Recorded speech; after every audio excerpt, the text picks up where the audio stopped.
Our second 4 o'clock game, we got number 22 Memphis, who's 6-0, traveling on the road to UAB, who's 2-4, and just fired their head coach and Trent Dilfer.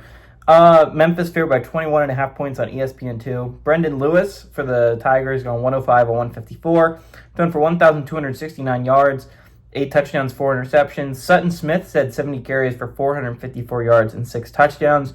And Cortez Bram Jr. had 24 catches for 408 yards and 5 touchdowns. Jalen Kitna is going 161 to 233, thrown for 1,776 yards, 10 touchdowns, 4 interceptions. Jevon Jackson had 71 carries for 388 yards and 3 touchdowns, and Iverson Hooks has had 30 catches for 388 yards and 2 touchdowns. UAB is 10-7 against Memphis all time. Last 3 games have gone to Memphis, though, in 2012 to 2024. Last time UAB was able to beat the Tigers at home was in 2010. Silverfield was 2-0 against the Blazers during his tenure as the Memphis Tigers head coach. Okay.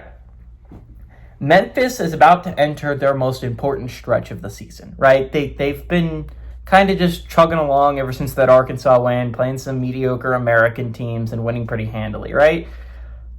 That changes next week. Next week, they play probably their biggest game of the year. It's probably going to be a ranked versus ranked matchup. I could argue College Game Day should go there when Memphis takes on USF. Probably one of the biggest games we're going to talk about in the American Conference this year. Again, Memphis, down the stretch, in their last 5 games, are going to play USF at home, Navy at home, and Tulane at home. Now, none of those are in a row. They're spread out a little bit. But again, those are 3 of the top 5 contenders in the American, and you're one of the top 5 contenders if you're Memphis, right?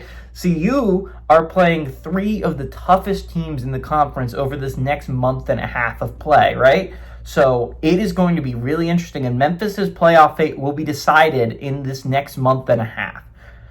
All that being said, they're playing a bad UAB squad. I think this might be a little bit of a look ahead, though, right? You're playing probably one of the best teams you're going to play next week against USF.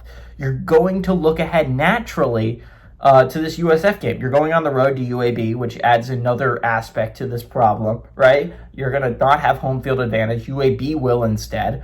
You're playing a 2-4 squad. I mean, what are the chances this squad's actually any good? And they're not very good.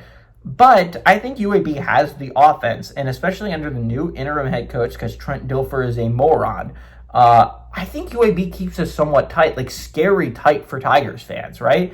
The Blazers are not an awful team. Kitten is not an awful quarterback.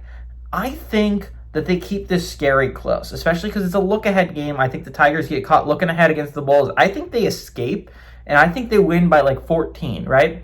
But I think UAB keeps this close. Give me the Tigers to win this football game, but I like the Blazers to cover that 21.5 point spread.